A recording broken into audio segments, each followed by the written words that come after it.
What's up, you guys, and welcome back to my channel. In today's video, I am starting off my series with DIY Halloween treats, and I hope you guys like it. These are really easy and really delicious. So the first one I'm going to show you is this graveyard pudding cup. This is pretty self-explanatory, but I'm starting off with some vanilla pudding. You can also use chocolate if you like, but I didn't have any. Oreos, some gummy worms, cocoa powder because I didn't have chocolate pudding, but if you have chocolate pudding, of course you can use that, and some milk and also some cups.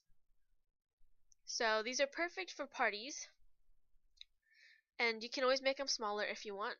And so the first thing I did was make my pudding. I just followed the directions on the package, and then I just ladled the pudding into some cups. And because dirt is not yellow like the vanilla pudding was, I had to add some cocoa powder, and that made it turn dark and kind of like dirt color, but I would suggest using chocolate pudding because that's a lot easier and it probably tastes better because there were clumps in mine. And for the gravestone, I am just using a Milano cookie because it has like the perfect tombstone-y shape, and I just took this edible food frosting icing thing, and I just put RIP on it. You can put whatever you want or not put anything at all.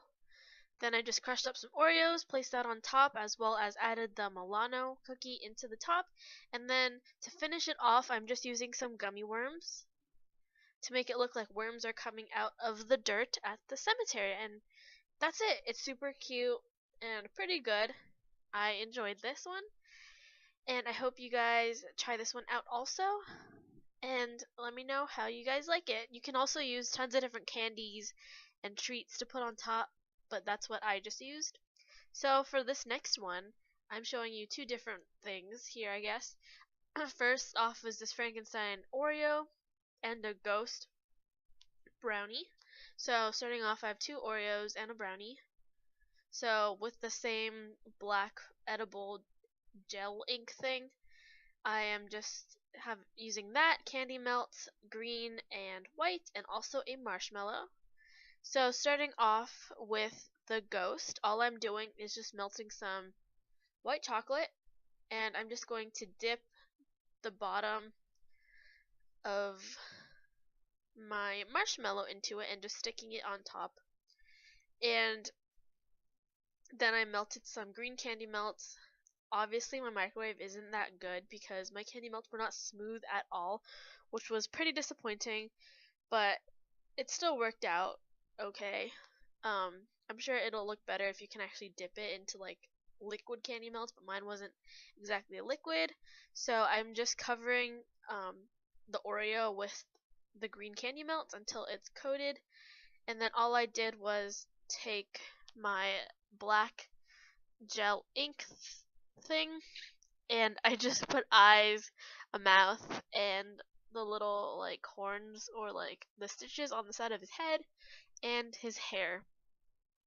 Also, before I started doing the writing, I actually put these in the freezer because I wanted the chocolate to harden first. You want the candy melts to harden before you start writing because, you know, it'll just be a mess.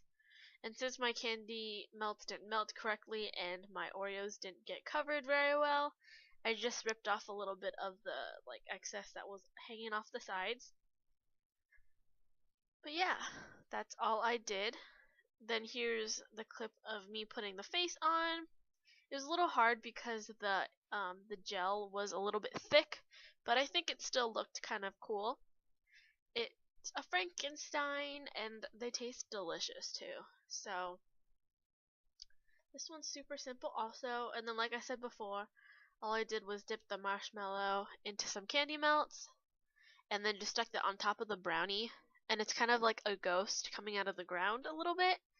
And I just took the gel food ink like I did before for the Frankenstein one and just put on some eyes and a mouth to make it look like a ghost, and that was it. It's really simple. You can definitely use like boxed brownie mix, which is what I used. Yeah, I hope you guys like that. In this last one I'm showing you, it's this Jello Brain, which is super cool. This is like my favorite one out of all the activities and treats I showed you guys.